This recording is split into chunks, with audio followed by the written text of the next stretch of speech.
दोस्तों नमस्कार। दोस्तों स्वागत है आपका हमारे यूट्यूब चैनल स्टार एजुकेशन में। दोस्तों हम आपको सिलेबस के अकॉर्डिंग कंटेंट दे रहे हैं और आज हम जो कंटेंट देंगे आपको वो हम देंगे एसिड यानी अम्ल, क्षार और लवण। अम्ल, क्षार और लवण जो साइंस का चैप्टर है, हम इस पर आज आपको कुछ कंटेंट देंगे और इसमें बेसिकली हम सबसे पहले यूज करेंगे, आज जो आपको कंटेंट देंगे वो अम्ल पर। सबसे पहले हम आपको अम्ल के बारे में बताएंगे। अम्ल के बाद में फिर हम आपको क्षार के बारे में बताएंगे और क्षार के बाद में फिर हम आपको बताएंगे लवण।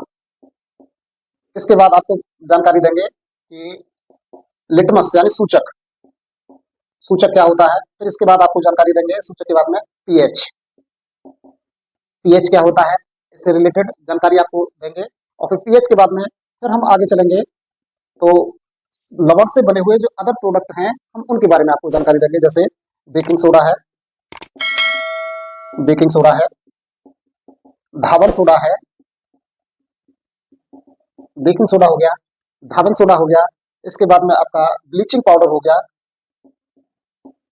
ब्लीचिंग पाउडर, ब्लीचिंग पाउडर है। तो इस तरीके से हम टॉपिक वाइज आपको इस चैप्टर की स्टडी कराएंगे और देखते हैं कि इस चैप्टर में क्या है। इसको बहुत आसान तरीका से, बहुत सुगमता पूर्वक हम आपको इसके बारे में पूरी डिटेल देंगे। तो दोस्तों आगे अब देखते हैं हम एसिड के बारे में कि एसिड पूरा क्या है। हम पहला टॉपिक एसिड का लेकर के चलते हैं। तो एसिड क्या होते हैं, हम जनरली अपनी लाइफ में देखते हैं कि बहुत सारी ऐसी चीजें हैं जिनका टेस्ट खट्टा होता है। तो एसिड क्या है, तो एसिड क्या है, तो इसके लिए हम कह सकते हैं कि अम्ल इस प्रकार के पदार्थ हैं जिनका स्वाद खट्टा होता है, जो टेस्ट में सोरफुल होते हैं, खट्टे होते हैं। तो पहला तो ये हो गया कि इनका टेस्ट कैसा हो गया, टेस्ट हो गया खट्टा, जो स्वाद में खट्टे होते हैं। इनका दूसरा होता है कि ये नीले लिटमस पेपर को, नीले लिटमस पेपर को लाल कर देते हैं। इनका दूसरा प्रॉपर्टी जो होता है, पहला प्रॉपर्टी अम्ल जो भी होते हैं ये स्वाद में खट्टे होते हैं। दूसरा इनका जो प्रॉपर्टी होता है वो ये है कि ये नीले लिटमस पेपर को लाल कर देते हैं। और तीसरा ये होता है, सबसे इंपॉर्टेंट होता है ये थर्ड, कि जितने भी एसिड्स होते हैं, एसिड्स ये इलेक्ट्रोलाइट होते हैं। ये कैसे होते हैं, इलेक्ट्रोलाइट, यानी कोई भी अगर एसिड का सॉल्यूशन है तो उसमें से विद्युत प्रवाहित हो जाता है। अब हम जनरली समझते हैं कि एसिड तो ये हो गया, इनकी प्रॉपर्टी होगी, एसिड खट्टा होता है स्वाद में, लिटमस पेपर को लाल कर देते हैं ये। और एसिड के जितने भी सॉल्यूशंस होते हैं, विलयन होते हैं, जितने भी विलयन होते हैं एसिड से बने हुए, वो सभी इलेक्ट्रोलाइट की तरह काम करते हैं, क्योंकि उनमें एसिडिटी फ्लो कर जाती है। लेकिन अब जनरली एक चीज और समझने वाली होती है कि एसिड का हम जो यूज करते हैं अपना, तो हम ध्यान नहीं देते आखिर किस तरह का एसिड है। तो एसिड भी नेचुरली जो एसिड है वह निम्न प्रकार से है, जो मैं आपको बता रहा हूँ। जैसे आपने कभी कभी ध्यान भी दिया होगा कि आप कोई व्हाइट कलर का कपड़ा पहने हुए हैं और व्हाइट कलर के कपड़े पर अगर कहीं सब्जी का कोई दाग लग जाता है, और जब सब्जी का दाग लग जाता है और आप जब उसको धोने के लिए जाते हैं, और धोने के लिए जब उस पर हम डिटर्जेंट रगड़ते हैं, सोप रगड़ते हैं और फिर पानी के साथ में, तो उसका कलर चेंज हो जाता है। उसका कलर चेंज होता है। आपने कभी ध्यान दिया है उसका कलर क्यों चेंज होता है? क्योंकि डिटर्जेंट बेसिक कंडीशन का होता है। और हल्दी, बेसिकली सब्जी का दाग जब भी लगता है तो उसमें हल्दी होती है, और हल्दी क्या होती है, हल्दी एक सूचक की तरह कार्य करती है। तो जो नॉर्मल हमारे जो सूचक होते हैं उनमें हल्दी भी है, प्राकृतिक जो भी है। हल्दी हो गया आपका methyl orange, methyl orange, methyl orange है। और एक होता है फिनॉल फिथैलिन, फिनॉल फिथैलिन। ये हमारे नेचुरली कुछ सूचक होते हैं जिनके द्वारा हम इस तरह की चीजों को पता कर लेते हैं कि किस तरह का ये पदार्थ है। तो जो दाग सब्जी का लगता है उस कपड़े पर, तो वो सूचक होता है हल्दी का। और जब हम उसको किसी क्षार के साथ, किसी साबुन के साथ में जब उसको रगड़ते हैं और पानी से धोते हैं, तो उसका कलर थोड़ा लाल पीले कलर का हो जाता है, जिससे उसका कलर चेंज हो जाता है। अब इसके बाद में हम देखते हैं एसिड के बारे में और जानकारी लेते हैं। हम जनरली अपनी लाइफ में, यहाँ तक कि खाने के रूप में भी, और कई प्रकार के एसिड का यूज करते हैं। और कई प्रकार के एसिड का यूज करने के लिए हम देखते हैं कि प्राकृतिक तौर पर अगर देखा जाता है तो प्राकृतिक तौर पर हम कई प्रकार के एसिड्स का यूज हम डेली अपनी लाइफ में करते हैं। जैसे नींबू खाते हैं, नींबू लेमन जूस, ये भी एक प्रकार का एसिड है। दही खाते हैं हम, कर्ड वाटर, छाछ खाते हैं, ये भी एसिड का ही रूप होता है। इमली खाते हैं हम, संतरा खाते हैं हम, ये सभी जो हम प्रोडक्ट खाते हैं ये सभी एसिड होते हैं क्योंकि इनका टेस्ट खट्टा होता है। कच्चे अंगूर भी खाते हैं, वो भी अम्ल होता है। कच्चे आम खाते हैं, वह भी खट्टे होते हैं, ये भी अम्ल का ही रूप होता है। तो इन सभी चीजों में उसमें भी ऑक्जेलिक एसिड पाया जाता है। तो हम नेचुरली बहुत सारी चीजें खाते हैं जो स्वाद में खट्टी होती हैं और जिनमें अम्ल पाए जाते हैं। लेकिन सबसे बड़ा एक फैक्ट ये है कि ये जो भी हम प्राकृतिक अम्ल खाते हैं ये नुकसानदायक हमारे शरीर के लिए नहीं होते हैं। ये हमारे शरीर के लिए हार्मफुल इफेक्ट नहीं देते हैं। ये जितने भी होते हैं जो हमें पादप यानी पौधे और जानवर, इनसे जो भी हमें अम्ल मिलते हैं, जैसे इमली, इमली में अम्ल होता है। इमली के बाद संतरा है, संतरा के बाद में दही है, दही के बाद में आपका छाछ होता है। इसके बाद आपका एसिटिक एसिड, एसिटिक एसिड है जिसको हम विनेगर के रूप में जानते हैं। हम कच्चे आम खाते हैं, कच्चे आम है, कच्चे अंगूर हैं, ग्रेप्स, टमाटर हैं, ईटीसी। ये सभी क्या होते हैं? ये सभी जो भी होते हैं ये प्राकृतिक अम्ल होते हैं। ये सब कैसे होते हैं? प्राकृतिक अम्ल होते हैं। और ये जो प्राकृतिक अम्ल होते हैं, ये जो भी प्राकृतिक अम्ल होते हैं ये दुर्बल अम्ल होते हैं, स्ट्रांग नहीं होते हैं, ये दुर्बल अम्ल होते हैं। इसीलिए इनका हमारी शरीर पर कोई बैड इफेक्ट नहीं होता है। यानी ये सभी खाने के लिए होते हैं, इसलिए हम इनका यूज करते हैं। इनका हमारी बॉडी पर कोई भी बैड इफेक्ट नहीं पड़ता है। लेकिन इसके साथ कुछ ऐसे अम्ल भी होते हैं जिनको हम केमिकल, रासायनिक अम्ल के रूप में जानते हैं। जैसे रासायनिक अम्ल, जैसे रासायनिक अम्ल। और रासायनिक अम्ल में क्या होते हैं? रासायनिक अम्ल को हम देखते हैं तो होते हैं हाइड्रोक्लोरिक अम्ल, हाइड्रोक्लोरिक, हाइड्रोक्लोरिक अम्ल हो गया, सल्फ्यूरिक अम्ल हो गया, सल्फ्यूरिक अम्ल हो गया, आपका नाइट्रिक अम्ल हो गया, नाइट्रिक अम्ल हो गया। ये सभी होते हैं प्रबल, यानी इनको हम अपने बॉडी के लिए यूज में नहीं ला सकते हैं, यानी इनको हम खा नहीं सकते हैं। अगर जरा सा भी हमने इनको खाने की कोशिश की यानी बैड इफेक्ट होता है शरीर पर। इसलिए ये रासायनिक अम्ल, ये होते हैं स्ट्रॉन्ग एसिड, स्ट्रॉन्ग, ये सभी स्ट्रॉन्ग एसिड होते हैं। और ये सभी होते हैं वीक एसिड। तो वीक एसिड को हम खा लेते हैं जो हमारे स्वास्थ्य के लिए लाभदायक होते हैं, अच्छे होते हैं, सही होते हैं। लेकिन ये जो स्ट्रॉन्ग एसिड है जो केमिकल वाले हैं इनको हम नहीं खा सकते हैं क्योंकि ये हमारी बॉडी पर बैड इफेक्ट देते हैं। अब इसी के साथ में हम और देखते हैं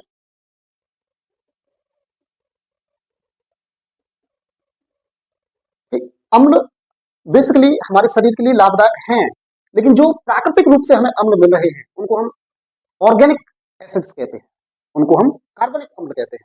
और जो केमिकली रूप से तैयार होते हैं, जो लेबोरेटरी में तैयार किए जाते हैं, ये बहुत ही डेंजरस एसिड होते हैं। दोस्तों अब हम चलते हैं कि नेक्स्ट आगे कि मैंने आपको अभी 2-3 चीजें बताई थी कि एक तो अम्ल का स्वाद खट्टा होता है, दूसरा बताया था मैंने कि अम्ल नीले लिटमस पेपर को लाल कर देते हैं, और तीसरा मैंने बताया था कि अम्ल के जो भी सॉल्यूशंस होते हैं वो इलेक्ट्रोलाइट की तरह काम करते हैं, जो जिनमें विद्युत प्रवाहित आसानी से हो जाता है। इसके बाद अब हम चलते हैं केमिकल प्रॉपर्टीज ऑफ एसिड। अम्ल की जो रासायनिक प्रॉपर्टीज हैं, रासायनिक गुण हैं, वो किस प्रकार से, तो इनके बारे में हम कुछ जानकारी लेते हैं। तो जब अम्ल को हम किसी भी धातु के साथ में रिएक्ट करते हैं, जब अम्ल को हम किसी धातु के साथ रिएक्ट कर देते हैं तो साल्ट बन जाता है।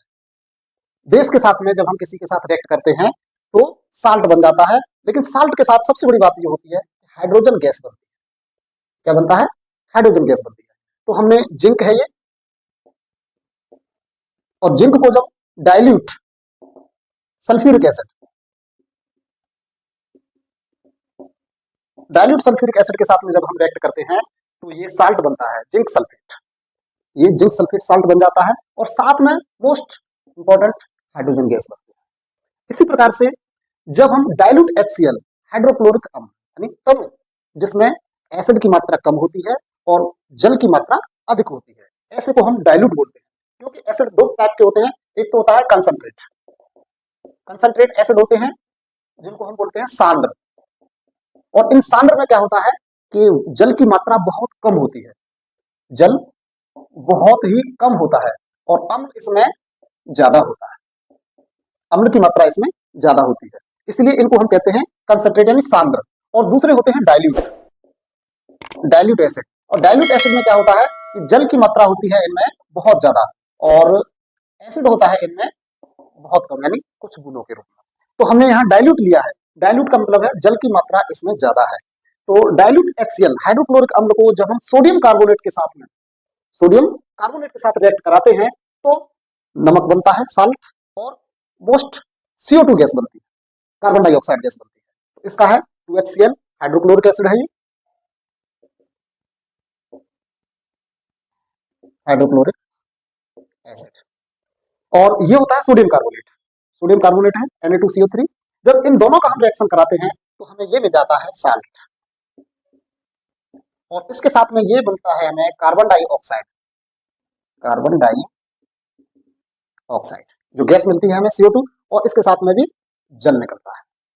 इसके बाद में जब हम और आगे चलते हैं तो जब हम किसी अम्ल को क्षार के साथ में रिएक्ट कराते हैं, जब किसी अम्ल की क्षार के साथ में हम रिएक्ट कराते हैं तो साल्ट बनता है, यानी किसी अम्ल को जब हम किसी क्षार के साथ में उसकी अभिक्रिया कराते हैं तो साल्ट बनता है, नमक बनता है। और इस प्रक्रिया को ही हम उदासीनीकरण न्यूट्रलाइजेशन रिएक्शंस कहते हैं, यानी इसी अभिक्रिया को हम उदासीनीकरण अभिक्रिया कहते हैं। तो जब अम्ल को किसी क्षार के साथ में रिएक्ट कराया जाता है तो साल्ट बन जाता है, और इस प्रक्रिया को, इस अभिक्रिया को हम न्यूट्रलाइजेशन रिएक्शंस कहते हैं, न्यूट्रलाइजेशन रिएक्शन कहते हैं। और इसका जो केमिकल कंपोजिशन है वो ये होता है कि हाइड्रोक्लोरिक एसिड को जब हम किसी क्षार बेस के साथ में रिएक्ट कराते हैं, ये होता है हाइड्रोक्लोरिक एसिड, और ये होता है sodium hydroxide, sodium hydroxide. Anyway, जब सोडियम हाइड्रोक्साइड की हाइड्रोक्लोरिक एसिड के साथ में हम अभिक्रिया कराते हैं तो हमें मिल जाता है ये साल्ट, ये होता है साल्ट जिसका हम डेली अपने भोजन में इस्तेमाल करते हैं। ये साल्ट बनता है और साथ में हमें मिल जाता है वाटर, जल मिल जाता है। दोस्तों इसके साथ में जब हम और आगे चलते हैं तो जब अम्ल को धातु ऑक्साइड के साथ हम क्रिया कराते हैं, जब हम किसी अम्ल की धातु ऑक्साइड मेटल ऑक्साइड के साथ में जब हम क्रिया कराते हैं तो वहां पर भी साल्ट और जल बनता है।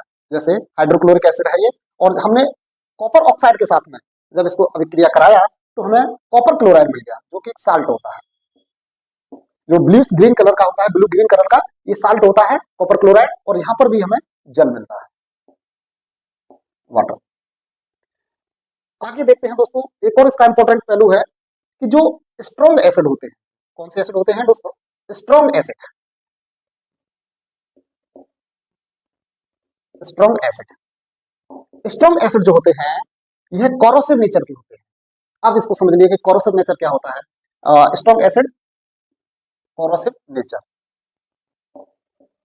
कोरोसिव नेचर का क्या होता है, जब हम स्ट्रॉन्ग एसिड की कोई भी ड्रॉप, सपोज कीजिएगा कोई कंसंट्रेट सल्फ्यूरिक एसिड है या कंसंट्रेट हाइड्रोक्लोरिक एसिड है, और यदि उसकी कोई भी ड्रॉप किसी कॉटन के क्लॉथ पर पड़ जाती है या कॉटन पर पड़ जाती है या स्किन पर पड़ जाती है या कहीं ऐसी जगह पे या वुड पर पड़ जाती है, मेटल पर पड़ती है, तो वही वह जला देती है। आपने एक्सपीरियंस भी किया होगा कि जरा सा कंसंट्रेट एसिड की कोई भी ड्रॉप अगर स्किन पर पड़ जाती है तो स्किन को ही जला देती है। अगर उसकी कोई कंसंट्रेट एसिड की कोई भी ड्रॉप अगर क्लॉथ पर पड़ जाती है तो क्लॉथ में भी होल कर देती है, उसको जला देती है। इसीलिए किसी भी स्ट्रॉन्ग एसिड को हम मेटल के कंटेनर में नहीं रखते हैं। मोस्टली स्ट्रॉन्ग एसिड जो भी होते हैं उनको ग्लास के बॉटल्स में ही रखा जाता है, क्योंकि वहां उनकी रिएक्शंस नहीं होती है। अगर हम मेटल के साथ में उसको रिएक्ट कर देते हैं तो वो कोरोसिव नेचर बन जाता है और वह एसिड जो होता है उसको खा जाता है। तो ये इसका रीजन है कि एसिड है corrosive nature. Acid corrosive nature के भी होते हैं, इनसे दूर रहना चाहिए क्योंकि ये स्किन है, कपड़े हैं या बहुत कुछ रंग रूप को बदल देते हैं, इनकी कोरोसिव नेचर भी होती है। और दोस्तों एक पॉइंट यहाँ पर हम आपको बता के चलेंगे जरूर, लेकिन इस चीज को बताने से पहले मैं एक चीज आपको और बताऊंगा कि एसिड बेसिकली, एसिड जो होता है, कोई भी एसिड है वह हाइड्रोजन आयंस को निकलता है। जब वह अपने अवयव कंपोनेंट्स में टूटता है तो वह हाइड्रोजन आयंस निकलता है। सपोज कीजिएगा HCl, ये एसिड है, और जब हम इसको देखते हैं तो ये अपने H आयन में और Cl आयन में टूट जाता है इलेक्ट्रिसिटी प्रोवाइड करने पर। तो ये जितने भी हाइड्रोजन आयंस इसमें निकलेंगे, यानी कंप्लीटली अगर आयंस निकल आते हैं तो उतना ही स्ट्रॉन्ग एसिड कहा जाता है। तो इसका मोस्ट इंपॉर्टेंट लेबोरेटरी का ये पहचान है कि जो भी एसिड होगा वह एसिड आपको हाइड्रोजन आयंस जरूर रिलीज करेगा, और जितने पूरे कंप्लीटली अगर वो डिजोल्व हो जाता है अपने हाइड्रोजन आयंस में ब्रेक हो जाता है तो समझ लीजिएगा कि वो उतना ही ज्यादा डेंजरस है, कंप्लीटली हाइड्रोजन आयंस देता है।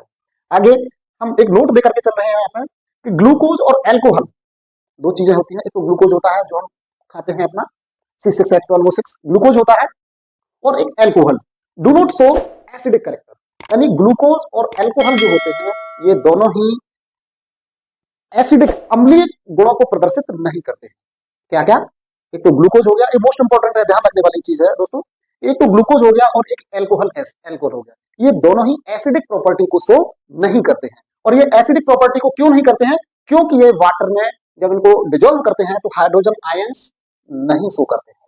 क्या नहीं शो करते हैं?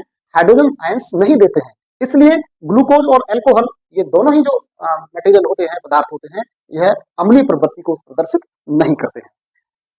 इसीलिए कहा जाता है कि ऑल एसिड कंटेन हाइड्रोजन, यानी हम जनरली कहते हैं कि सभी एसिड्स में हाइड्रोजन जरूर मिलेगा क्योंकि वो हाइड्रोजन आयंस, इसीलिए जितने भी एसिड्स होते हैं उनमें हाइड्रोजन पाया जाएगा, ये कंपलसरी है। But all hydrogen contain compound, लेकिन जितने भी हाइड्रोजन से, मोस्टली हाइड्रोजन से बने हुए जितने भी सभी कंपाउंड्स होंगे वो ये जरूरी नहीं है कि वो अम्लीय प्रवृत्ति को शो करें। तो दोस्तों ये हमारा आज का अम्ल का टॉपिक है। मुझे उम्मीद है कि आपको पसंद आया होगा, और आप इसको लाइक कीजिए, शेयर कीजिएगा और सब्सक्राइब कीजिए।